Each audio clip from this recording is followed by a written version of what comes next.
with Trina, and today's Talk About It Tuesday, and it's also Trina's favorite people month. Celebrate my birthday all month long. Jasmine, I want to ask you that real quick before we even start. What do you think about your mama celebrating her birthday all month long? It's another year of life, so however you want to celebrate, I guess is great. I think it's a bit much for me, but that's me. Okay. Thought about it earlier. What do my kids think about it? But this one person told me, I was telling her that I overheard someone say something the other day, and when I walked up, they stopped talking. You always know somebody's talking about it. When you walk up and everybody stop talking and look at you. Yeah. So I'd already heard them. I heard the lady say it, and so I was telling the girl, and she said, I actually admire you at your age, doing your thing, knowing how great your birthday was. I said, well, that's all. I said, then I don't have the birthday parties for everybody to come to everything. It's like you have different friends that do different things. Like I have friends that do swing out dancing. Also, however you want to celebrate your birthday is your business. I don't understand why another person would be whispering about, she's having a lot of birthday parties that they weren't going to go to. I think that's weird. It's weird. I also think it's weird to start a conversation with, at your age. That's rude. I don't like that. Oh. At your age? At whose age? I think that's rude. So silly. Jasmine, we know that she started Ebony and Maine, the online beauty supply. We're just going to check up on her and see how things are going. And then we're going to have a little topic, and I got to remember what the topic was. The topic was some of the challenges and the benefits and the challenges of starting your own business. How's it going, Jasmine? Good. It's going good. I don't know if that's appropriate for me to, someone asked and I've said it. I think I posted this. I did on an interview. Someone asked me how you were doing, and I said, yeah. I said she's done really well. She's made her investment back already. Is that okay to say? What do you mean? Like, is it like I said, is that something that would be okay? Okay. I think so. Whenever people ask me how I'm doing, I'm just like, oh, business is good, business is great. Here's how you can support it, that kind of thing. Mm-hmm. But like making my initial investment back is an accomplishment. So what's going well? I mean, sales are good and consistent, relatively consistent. I feel like I've done a lot of pop-ups. I think to have done as many pop-ups as I've done in such a short amount of time, I keep having to remind myself, I just launched my business in May 15th. Yeah. May, June, July. It's been like 3 months. So every time I'm like, oh my God, this isn't going well, it's only been like 3 months. And I've done, I think I've done like 5 or 6 pop-ups. Okay. And my goal was to do 10 in a year, which was already, I think, a little ambitious. So I think that's been cool. Do you enjoy doing the pop-ups? I love that. Okay. I think it's the closest you can get to having a store without having a store. So you get to talk to people, you get to meet people, which is cool. Versus on the internet, it's hard to really connect with people. What's been the reception from people at the pop-up shops? Really good. Most people wish that their beauty supply was Black owned. Because you can't go, if I go into a beauty supply like up the street right now, I can't ask them what they use on their hair. Right. I can't ask them what they recommend. They can tell me what's selling really well, and that's assuming they want to have a conversation with you. Yeah. Do a lot of them want to talk to you and ask you about your hair? Or when I go to pop-ups? When you're at the pop-up? Yes, people often ask me, I get a lot of, it's kind of both. Some people are just like, oh my God, like these are things that I use. I have this, I have this, I have this. They may not buy anything, but like I enjoy the conversation. I have people who do ask me, like when I have braids, not so much, but like when I was wearing my hair out, like, oh, what do you use? Or, oh, my hair won't do this. Or I had this lady come up to me saying that her son or her grandson was mixed or something. It's like, I just don't know what to get. His hair is much curlier than mine. And so we can talk about it. It's a lot of education, which people told me I would need to be ready for, but I didn't really feel comfortable giving people recommendations because everybody's hair is different. But that's what a lot of it is, pop-ups. Talking to people, what they use. Do you have this? No, I don't have that, but that's something cool to add to the list. Or I learned a lot. Like at the last pop-up, I don't remember what it was. Some product somebody was telling me about. I was like, I didn't even know anything about that. So the reception is really good. Most people wish their beauty supply was Black owned. And it's kind of a mixed bag on, do people want to buy it online or do they want to buy it in person? Yeah. But the reception at pop-up is always really, really good. I feel like people are most excited that I exist, which is really cool. Have you gotten a lot of sales? I know you get a lot of sales at the pop-ups. What about do any of them turn into Converted to consistent customers? No, that's been the issue. So that's the thing is, these aren't products that people buy every week. Oh, I didn't think about that like that. So I feel like the only way to get people back is maybe having something new, or okay, they bought something for their natural hair. Now they have braids, so you have something for that too. That's been the harder part, is getting people, like, after you get the initial sale, getting them to come back. I have some repeat customers, but they're buying things for, like, oh, someone saw this, or I use this, somebody else, I'm buying for my sister, I'm buying it for my mom, or something like that. But I feel like a lot of what I have isn't really things that people, like, how many bonnets do you need? True. So not so much return customers. Okay. Which is something that I'm trying to That's all I'm asking. That's something that you're focusing on. Yeah, so when people buy from me, I have like promo codes that they can use to come back and shop. Okay. Other ways are like having sales and things like that. So like, I didn't buy that much the first time around, but now you're having a sale. These things are cheaper, so I'll go back and buy again. Do they look at your prices and say anything about, are they competitive? Are they good? Are they better? Are they higher? I haven't had anybody say anything. I've had a couple people say like, oh, this is significantly cheaper, which honestly isn't really the reaction I'm looking for.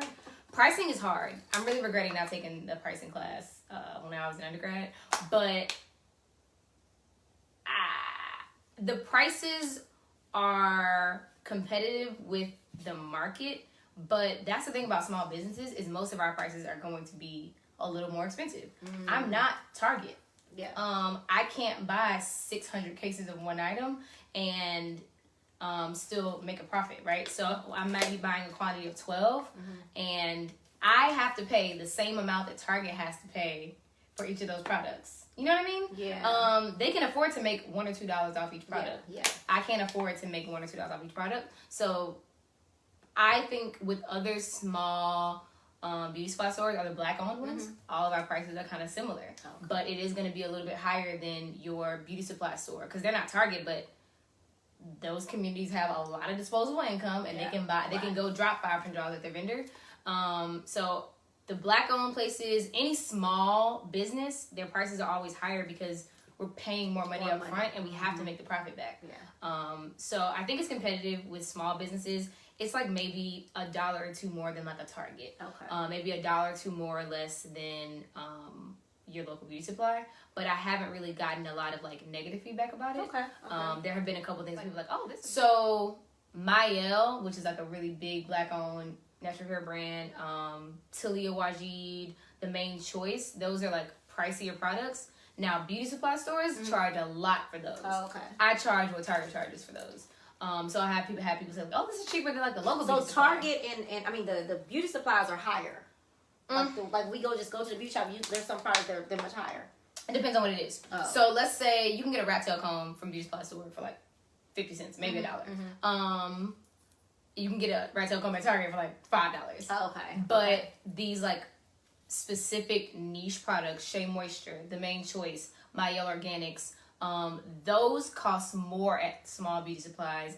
And I think it's because they cost a lot from vendors too. And people I don't know.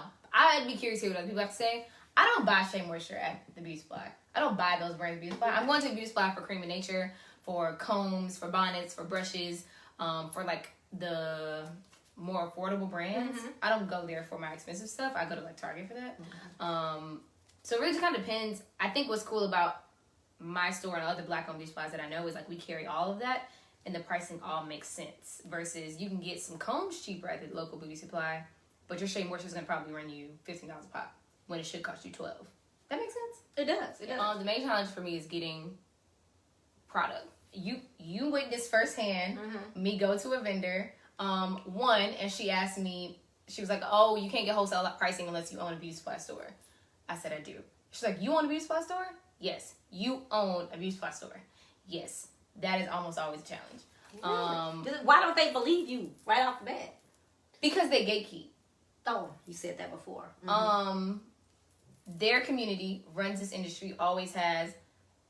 wants to continue to do so. And they know their customers. They know their customers who have money. They know their community has money. Mm-hmm. And so when people come in from outside that community, they tend to want to gatekeep. I think people who have stores, especially big stores, have less of an issue because if you own a store and you're going into a vendor, you probably have money to buy product. Right. There's still a really big, I don't want to say stigma. People aren't really open-minded about online stores. Right. So it's already hard to get the accounts without a physical store location. I mean, it's hard enough to get it anyway, but if you don't have a physical store location, there are literally some vendors who will not do business with you if you don't have a store. Yeah, you mentioned they won't even mail it to your house. They don't mail to residential addresses. Yeah. You either need to have a warehouse or you need to have a physical store or salon location. A lot of people start online stores first because you can start it with less inventory.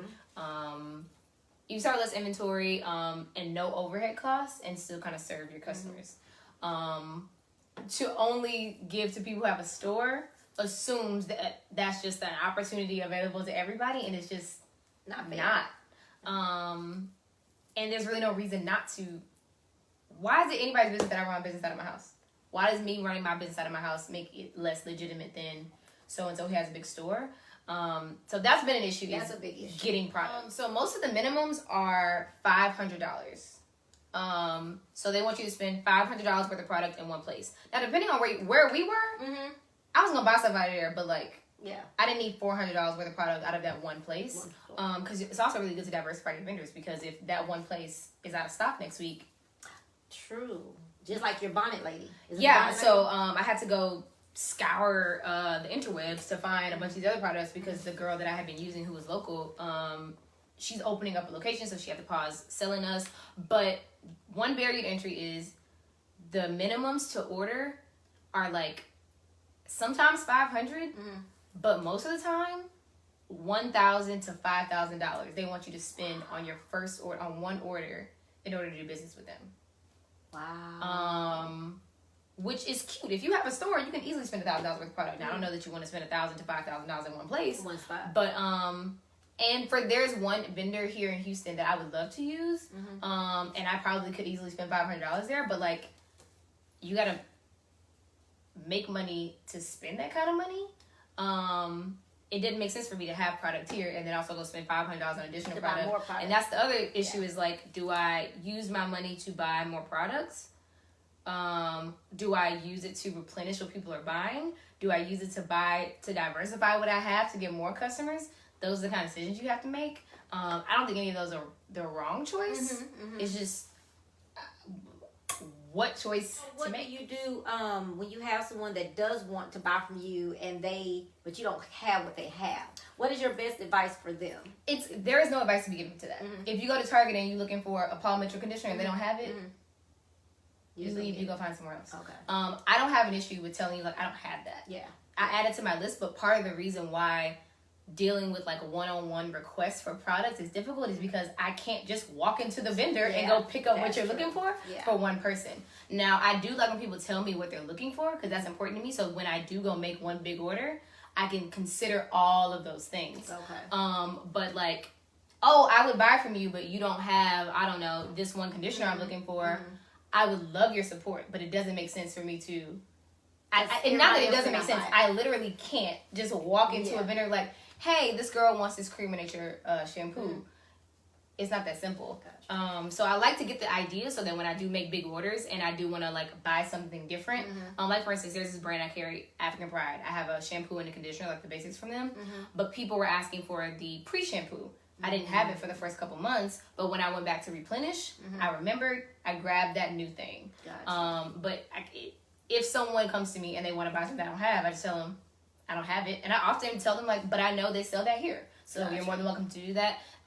There are several black-owned actual physical locations for beauty supply stores in Houston. I'll refer them to one of them. If another small business wanted to go to a pop-up, what advice I would give them to decide what to go to. I haven't been great at this, but advice that people, I have friends who do stuff like this, who make art and stuff like that. So they always tell me to ask, have you had this event before?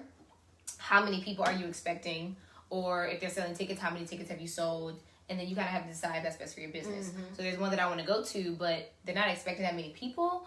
I have a child now, so it needs to make sense for me business wise, and like, does it make sense for me to go pay for childcare for my dog? Like, it has to make sense. But also, to some degree,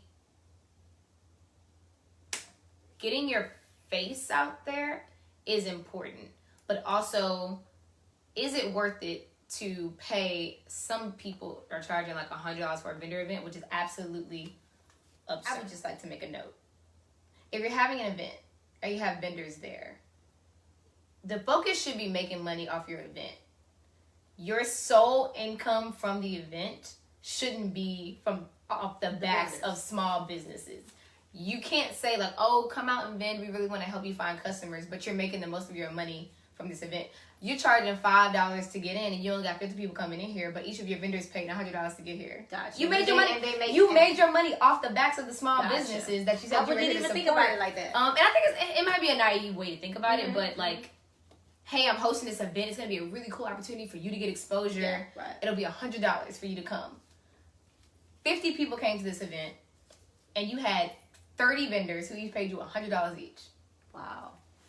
And then only 50 people came to this event, and they didn't want to buy stuff. You know what I mean? And again, you can't make people buy things, but I do think you should consider that, like, in your vendor fee. But that's my vendor event does something to encourage them to buy. Yes, but also scavenger hunts. Okay, scavenger hunts are good. Little bingo boards are great, or at least encouraging you to walk up to tables and talk to them. I think it's a really good idea. Brittany did, like, if you spent over $20 at a vendor, you got if you spent over $10, you got a ticket, and then the more tickets you got entered for a raffle, which is genius because depending on where you buy it from, you gonna spend $10 easily. Right, definitely. I think that's a great idea. But also the vendor has to have something to offer in order to make sales. So I understand that. But if I was going to an event asking how many people are you expecting, have you had this event before, how many tickets have you sold, and then also taking into consideration how much it costs. I'm gonna keep it a buck with you. If it's more than $75, how many people are coming to this is very important. It's gonna be the next important thing. Because again, if you're a small business, you don't have money to be throwing away because you want to stand at a table and get exposure. Right. That's not the vibe. If I go to an event, I want to. You can't guarantee that, but the goal is to make your money back plus some. And you've done pretty good with that. There's only been one event that I went to that I didn't make my money. I think I made my money back. I didn't make more. Broke even. Yeah, I broke even. I think the opportunity to get in front of people is really, really good to talk to people about your product. But I don't think there are other ways to get your name out there that isn't spending $100 for 5 people to come to your table. Yeah. And again, you can't guarantee that. You don't really know how many people are going to be at places. I've spent $100 at events and not that many people came, but I made tons of money. I've spent a little bit of money and made nothing. Like it really is hard to gauge what it is. But I do think it's raggedy if you host an event and the majority of your income that you took home as the host of the event came off the backs of a small business. I think it's tacky. But I mean, I guess I never thought about it. I guess that's your business model. So, go off. Think about it. If I'm having, I don't know, if I'm having a concert and I have vendors there, but the vendors paid $100 to be there, and then my concert, tickets $40. Tickets was $40. I don't know. I feel like, how am I paying more money than the people who are coming to actually, I don't even get to enjoy the event. I paid you $100 to come to an event. There's an event that I really want to go to. The cost is, guess.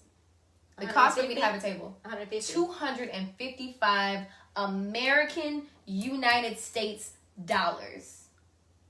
What's the benefit? What you getting? I guess access to however many people come to your event. But also, I feel like you're not considering, it's like, oh, you get 2 tickets to the event. The event that I don't get to enjoy because I'm working my table. What are you talking about? I think it's like they charge you for coming to enjoy the event that you don't get to enjoy because you're selling things. I feel like the vendors. Do you think maybe the vendors should also be a part of the attraction? Right. Okay. Like so, when you pay a band to come, are you? I don't know. The majority of your They're money not should be thinking coming from people coming to enjoy the event. Right, exactly. And Not y'all people who are part of the attraction. Right, That's what exactly. I'm saying. Okay. The majority of your money should come from the people who are patronizing the event, not coming from the people who are hoping to make money at the event.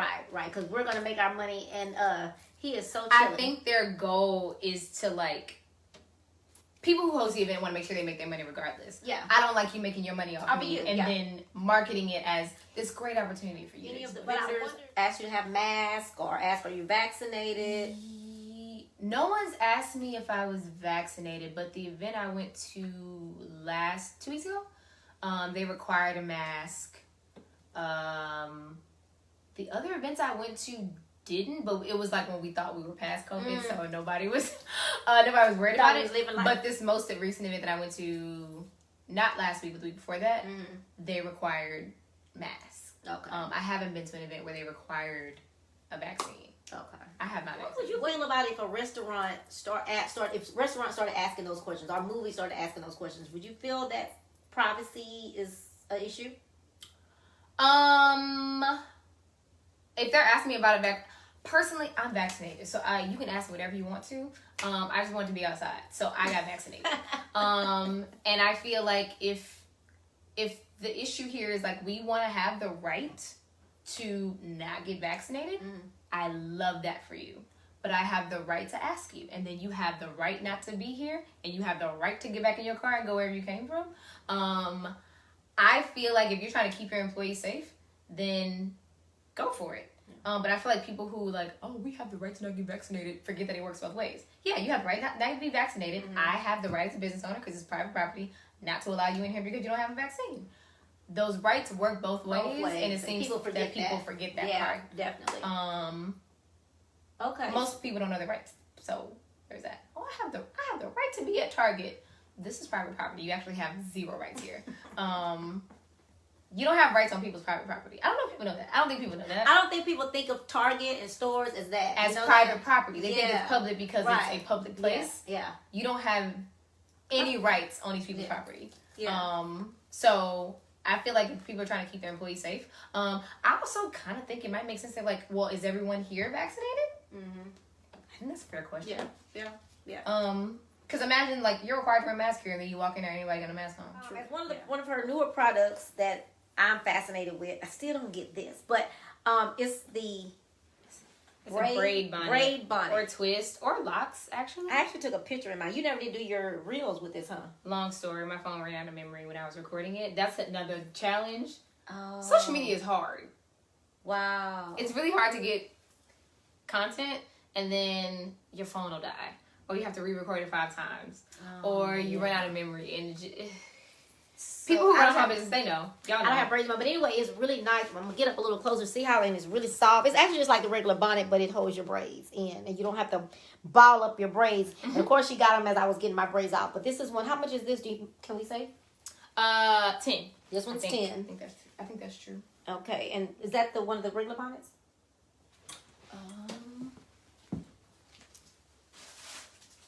And so you can go to just remember ebonyandmain.com. ebonyandmain.com. I love this color. And so that's that one. And the inside is not really soft. And this is another one of my favorites. This one is blue, but then it's also turns inside out. And it is adjustable. So I have some new scarves. Adjustables. If you want to show the girls the new scarves. okay, and then we're gonna show some scarves. She got some new. I actually wore one of the scarves to the last concert I went to. I sold out of this in the other color, but this color is so pretty. I think so too. Okay, so here's some of the new scarves. Open it up.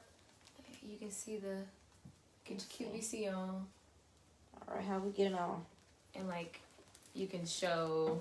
You showing not the lush. Oh, I know. I just thought about that. There you go. Now you can like see the color.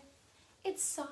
And if you satiny. Yeah, it's real nice. You see up close, and then you can do so many different things. But I'm not really good with scarves, but I thought it was cute to wear. Even doing this, wear it as a belt. Jasmine did something like over her head like this that was really cute. She wore it. Oh, that was actually cute. That's just cute, right there. yeah. Look at me, child. Look at me. But anyway, these are really, really nice, and she has them. I won't take these out, but I'm just showing These you some are other in colors. smaller. Oh, these are smaller? Yeah. So these are small. This is another design. Same thing, different color. And actually, this one right here, I have it in like a white or a tan kind of cream color. That would go really cute with some cream pants. To me, this would be so cute too. This is really pretty, yeah. So that's that. So those are just some of the new products they have. So on her I uploaded. Okay, so if you go to my Instagram at Ebony and Maine, there's a link in the bio, and or even if you go on the website, you can click on new arrivals, and like all of the new stuff is there. There's some new men's products on there. Think that grab something for a man. Let's just show so we won't. There's a man on here. Let's make sure he sees something for him. We got black boy brushes. We have them in soft and hard. She got two kinds. We got the hard brush and the soft brush. We got Hey, Gloria. picks. We got the metal toothpicks. We got the Afro picks. I said we got the Afro picks. But the Afro picks. I think barbers use So that she has one. stuff for men. And you have a plastic one. Plastic, get your Afro on. For those of you who Darrow of the city, he always wears one in his head. Those I think that's his who like signature. to if you got like curly hair, twist, a little twist, the pick with the twist. If you have little twisty things in your head, I'm gonna have to see what this is used for. I'm really gonna have to go online and see because I don't. So get like it. when they have short hair, like I think your hair has to be at least an inch, and boys just do this, and it forms like a coil or a curl. I think their barbers use it, and then it has a pick on the bottom. And then I have like little beard comb situations. Do people really use those? I wonder. They keep asking me for specifically for beard combs and also some wooden ones. I just gotta find some wooden ones for people. Yes, they do have very specific combs that they like to use for their beards. Man. So I hear. And I have a couple products. The products are new. The tools are new, but the products are not new. And guys, she has lashes on her website. Lashes. What else we got? Lip gloss. Yes. Yes. Edge. No, you don't have that yet. Just finna say something that you don't have. I bought that from somewhere. Sorry. What is it? I was the edge control color. Oh, the black edge gel. And so this is like a curl cream for men. The brand is called Uncle Jimmy's, called the Curl Kicker, and then they also have a beard softener, like a conditioner. That is balm. important. Don't nobody want no crusty beard. Cause I be thinking, when I interviewed my friend Dalion, I was like, dude, the beards just don't be looking. Do they be clean? And he said, girl, yeah, we clean. They be clean. They just don't be shiny. And then I have a really good brand, the Main Choice. A little pricier, but the ingredients are really, really good. And they also have a beard balm. So what does the beard balm do? The shininess? Same thing with this. Yeah, it's shiny. It makes it softer too. And my friends that have used the beard products love them. Okay. So there's that. And all of these are from Black owned brand. Okay, the Main Choice is no longer Black owned. It's Black founded. But Uncle Jimmy's is Black owned. I should have had all my products set up right here. It would have been cute. We were trying to figure out what to put on here. We didn't know what to put on here. But yeah. So if you go on the website, on the first page, there's a category. It says shaving and grooming. All that is men's products. I call it shaving and grooming because like it can be for men. It could be for women with short haircuts, non-binary. We don't judge. So all that's there. There's also a link for new arrivals on there. And then if you don't know what to get, there's also a tab for like my favorite items. Okay. And then also on my Instagram and on Facebook, I think I put like, if you don't know what to get, here are some things to start with. Okay. Because it can be overwhelming. I get a lot of questions about like, oh, like my hair isn't like this. What can I use? I'm always asking people like, do you not shampoo your hair? Everybody can use shampoo. Like, oh, I don't know how to get your hair like that. Okay. Makes sense. Okay. What products do you sell that I can use? I was on your website and I couldn't find anything. Shampoo and conditioner is everybody needs shampoo and conditioner. Even people who wear like wigs and weaves use shampoo and conditioner. People who have, I don't wash my braids. If they that bad, I just take them out. But like people who have braids use shampoo and conditioner. Everybody can use shampoo and conditioner. I don't think everybody knows this, but everybody probably could use a leave-in. Okay. A leave-in is just like retaining the moisture after you've washed it. Think of it like a moisturizer. Mm-hmm. Just not as heavy. Okay. So yeah. But I always tell men, you can use, I know even if it's not marketed to men, you can use any shampoo or conditioner that I sell. Stop using 2-in-1, 3-in-1. The standards for women be so high. Like, you need to wear this. And men like it when you do this. And men like it when you wear your hair like this. And they like it when you wear your clothes like this. And they like it when you wearing heels. Nobody care what you like. You use the same product on your face, your body, and your hair. That's what you mean when you say the 3-in-1? You use one product for your face, body, your body, and your hair, and I'm supposed to make my decisions about how I live the house. What you think about it? Yeah. What was it we were talking? Oh, we were talking about the bonnet thing. Wearing bonnets outside. Wearing bonnets outside. I think you shouldn't. I guess because I'm old school, but you guys feel like it's okay. I feel like you should mind your business. Yeah. Would I walk outside of a house with a bonnet? No, absolutely not. I don't love when my friends do it, but if I go to an airport and somebody says something to my best friend about her wearing her bonnet, I got a problem with that. Because why are you in her business? So, but let's just and every woman that I know who wears a bonnet to, let's say the airport specifically, they hair under that bonnet laid. They might look crazy in this airport right now, but when they touch down in South Beach, they're eating you up. Mind your business. Why is Joe Schmo wearing a bonnet over here your business? And it's the same thing as wearing a bonnet, the do-rag outside, and people wear their do-rags outside and nobody say nothing. I hate it. I hate people who wear do-rags except to go to bed. I don't hate what you are doing because that's not my business. And I stand by that. We're all adults here. Why are you in my business? I still ask the question that I ask you and Kayla all the time, though. Like, what is wrong then? Like, if everything is right, why are you so busy making decisions about what somebody else is doing wrong? What's wrong? It might be wrong to you. It's not wrong to her. Why is that your business? What's wrong? To who? To what? Yeah. I don't need to make those judgments about other people. What is the line of what's wrong to wear outside? Whatever you feel comfortable wearing outside in is good for you. How do you feel about when people say it's the millennials that's making things not so good? Because they change jobs, they're undecided, they have attitudes. I'm talking about in the workplace, in business. How do you feel about it? Does that bother you? Now, everywhere I've worked is very young, techie, so we don't have this issue.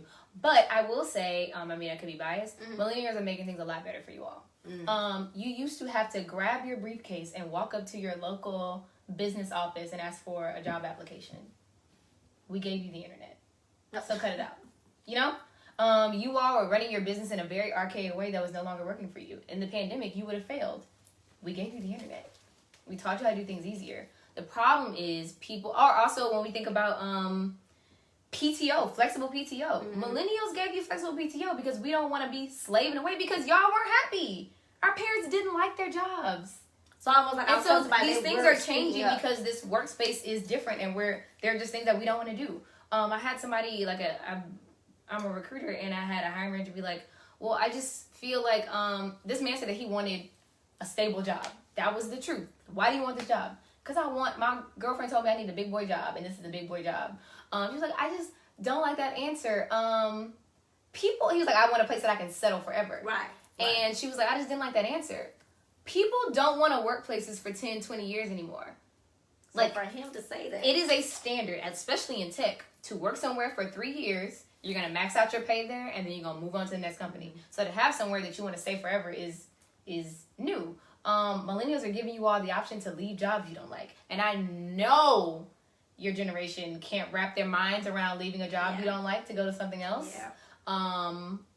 It's just different. Because it used to be when you see a resume and you see 550 jobs on there, you're like, okay, they're not stable. But now it's more so people move because they were going to a better place. Yep. Yeah, because even one of the jobs I think I mentioned to you that I applied for, someone in the interview, because I know someone that was on the panel that said one of the persons had an issue. Well, it looks like she jumps around a lot. If they would have paid attention to my resume, I challenge that shown every single time, which is why we don't have to go on a tangent about this, but the way I will die on this hill. Why are we interviewing in 2021 the way we were interviewing in 1995? You should be addressing those questions in your interview process. You mean before I call the person in? I talk to people about their journey, how they got here, so they can tell me why they jumped around so much, as opposed to, oh, she jumped around a lot. You literally have things happen in people's lives. People get married, they move, they go on mat leave. COVID happens and their industry was destroyed for a year. Yeah. Next year, you cannot be looking at nobody's resume talking about why you jumped around so much. Why you gotta work for 6 months. I was trying to survive. Yeah. So yeah, millennials have made that better. I also don't care what people say. Yeah, and like, oh, y'all just want things to happen so quickly. It's not that we want things to happen quickly, but we know that we have options. And if it's not happening the way we want it to, we can move around. Mm-hmm. My last job, I was there for 3 years. I could put in a couple more years if I wanted to get promoted, but why would I do that when I could just go get another job somewhere else and make more money? I agree with Jazz. However, where is the stability? When and where does it begin? At some point, you need it so you can plan to retire. Let's talk about it. We aren't getting younger. We can't just keep jumping from job to job. Yes, you can. Stability comes from... Who is that? Part of stability is consistent... Tanya Johnson. Is that Tanya Johnson? Part of stability is consistent income. So I can stay. I could have stayed at my last job and I'm stable, but I know for me to be where I want to be, I needed to make more income. And so you bounce around. The reason people bounce around from job to job is because there's research on the internet about this, so don't listen to what I say.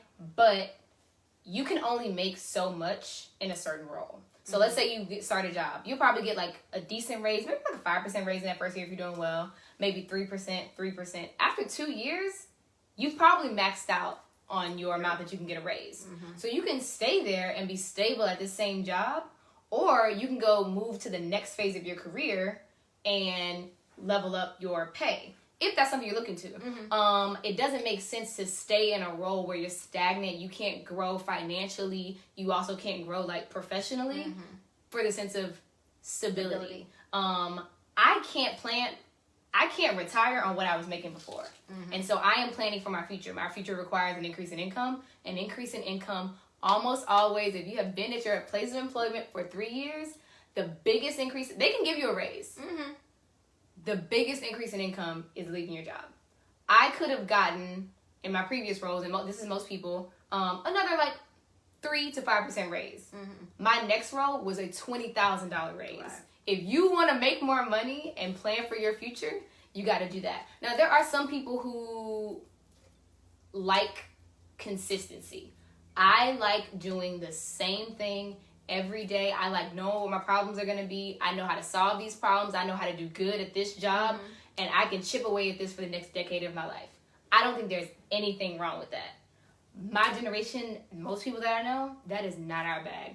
I am trying to travel. I can't travel on what I'm making here, and you don't give me enough PTO to travel on what I'm making here. The thing is, it's not that you have to bounce around. The option is there for you to bounce around.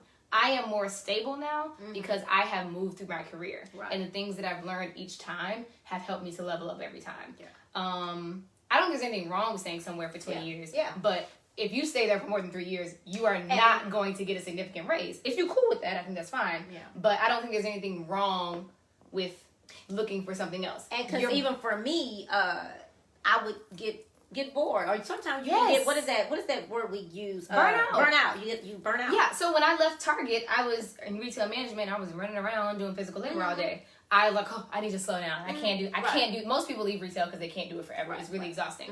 I switched to an office job that I knew I was going to be bored of within a year. Sure enough, I did that. I learned so much, and those are valuable skills that I can take on to my next role.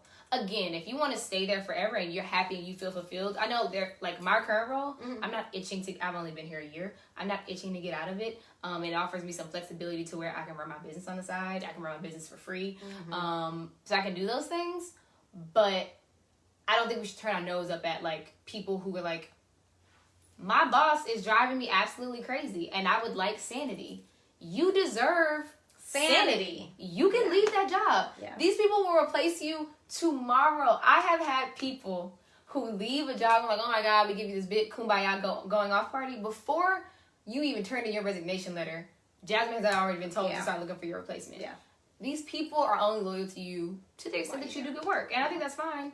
But like, we just not going to say, I'm going to give you $20,000 if you stay. Please stay. Yeah, and then they might. And that's another thing. Y'all are so good for this. Okay, so y'all be looking for new jobs. And then I get you all the way through the interview process. And then like, oh, my current job, they decided to match your offer. don't do it. You were looking for another job for a reason. You were looking for another job for a reason. Do not take that counter offer because they're only doing it to keep you there. Exactly. Nothing is going to change except your pay. And then next year, they're not going to give you another raise. But that's a tangent for another day. I don't think there's anything where I think stability is important, but it depends on how you view stability. For me, financially, what I wanted for my future, I couldn't get at my last salary. Mm-hmm. So it's time to move around.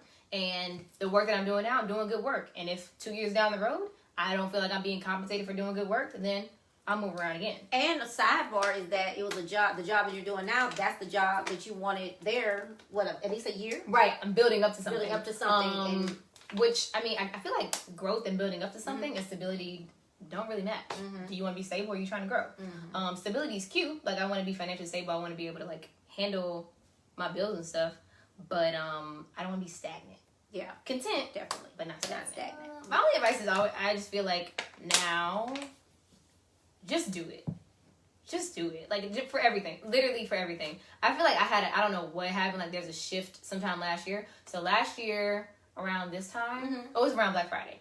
I was like, I need to be participating in Black Friday next year. In some capacity, I need to be selling something. And not buying them. No, not buying them. Okay. I need to be having a Black Friday sale for my business. I need to be doing it. I don't know what kind of shift I had last summer, but I was just like, you just have to do it. I feel like we always spend so much time trying to create the perfect scenario, the perfect situation. There's never a right time. Mm-hmm. Just start.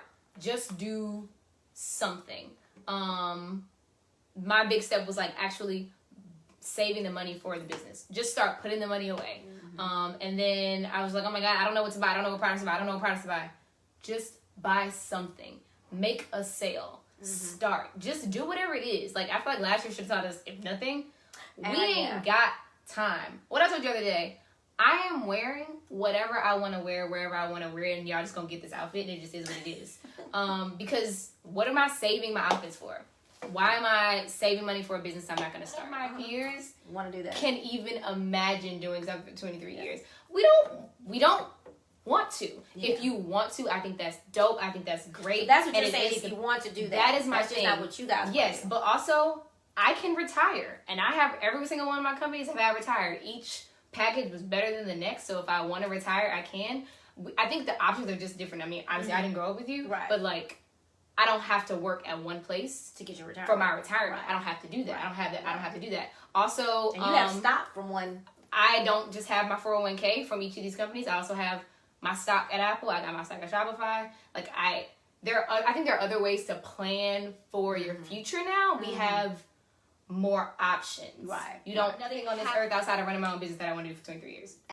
This is just my thought and how I feel. I feel that a company that I stayed with for 23 years now, I do wish that I would have made other moves. Because they don't owe you nothing. Well, actually, I did get a job. That's the problem. I got a job at U of H, and I was so loyal and loved this particular company. And that's your problem. And I didn't go. That's your problem. Because I was loyal to where I came from, and I didn't go. Loyalty and employment don't even go together. They don't even match no more. They probably like you a lot. They probably like you. They're probably friends with you. They probably want to go to happy hour. Like, those are things that's possible. People confuse those things with, like... Yeah. And they probably actually... I think that my people at work really do care about me.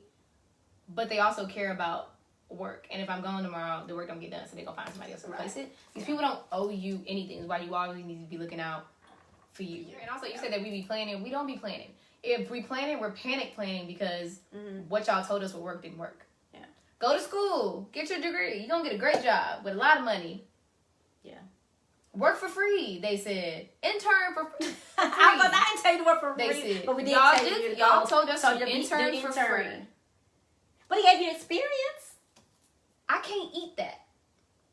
That don't translate. I can't pay my rent and experience. So, I don't recommend working for free. Most people can't afford to do that. I was lucky and blessed that I could have came to live at home. If I didn't live at home, I can't work for free. Yeah. But that was a good experience you had at Toyota Center. I can't eat experience. I don't know that experience got me. I could have spent that time working, making money, and still getting experience. But now, do you understand why UTSA did not want to? Do you understand that now? Absolutely not. That's what she said. That lady said. So she said they won't pay you for the internship, so we won't give you credit. So basically, I worked for free and for 0 credit. I worked for But she nothing. also said though, she said because it wasn't approved, because she wanted people, they wanted to send you places that they were going to pay you for. I love that. I love that. But then in turn, you're like, I'm going to punish you for these people not paying you, not giving a credit and not giving money for an internship is. Because someone had approved it some kind of way. It's giving slavery. It's giving free labor. And we're not doing that. All right, guys. I want to thank y'all for listening tonight. Jasmine, tell them about how to find you and hunt you down and get some supplies. Yes, ebonyandmain.com. I'm on Instagram and Facebook at Ebony and Main on both. You can like and share things. Don't cost a dime to like and share. Yes, sharing the stuff is also great. And I am taking suggestions. If you suggest something, I can't get it tomorrow. But yeah, that's where I'm at. If you know any pop-up shops that you know there's some that have kind of been going on for a long time that you know is very popular, come let her know that as well. Well, thank you, Jasmine. Oh wait, I'm having a sale. She's having a sale. So right now until the end of the month, so next week, I'm having a sale. Everything, you can get 15% off your entire order. The promo code is Treat Yourself. It's on all of my social medias too. That was my birthday advice was just do it. Rip the Band-Aid off. It's not gonna be perfect. So I'll let y'all know when I'm gonna do something. And now I will say this too before I go, that what was really driving me crazy too was COVID, because it's like, okay, but you're gonna have. I've told people, you know what, we're gonna have to navigate it. We're gonna have to just work around it. We can't keep saying we gotta wait till the numbers go back down. We're gonna have to do something. Right. And if it needs to be rescheduled, it needs to be rescheduled. Yeah, I need subscribers. I have January to meet my goal of getting 500 subscribers, and I need you. It's Ebony and Main, EBONYANDMANE, like hair. And that's on Instagram, and the same on Facebook, and the website Ebony and Main, EBONYANDMANE.com, and all of the stuff is there. And y'all, a lot of y'all have college students that are at colleges that may not have a black hair, and they want you to send them stuff. Y'all can always go to her website, ebonyandmain.com, and have them shipped right onto the dorm, the apartment, whatever they have down there. I have met a few people that are in an area that don't have a black beauty supply, so that's a great gift to send. Huh? That is a great gift. That's a great gift. We have to get you guys gotta get some gift cards. Yeah. That's a good idea. Thank y'all for making the choice to click in and watch Chat with Trina. YouTube.com/Chat with Trina. Subscribe and hit the little bell so you can be notified when I upload a new video. Alrighty, y'all. So y'all need to be going to ebonyandmain.com and place your orders today. They'll be to you in 1 to 2 days. Just like you go to Amazon and order, Ebony and Main is there for you as well. And it is a young, black-owned business. Thanks, Jazz. Y'all, you know what I'm about to say. Go to youtube.com/Chat with Trina. Subscribe and don't forget to hit that bell so you can be notified when I upload a new video.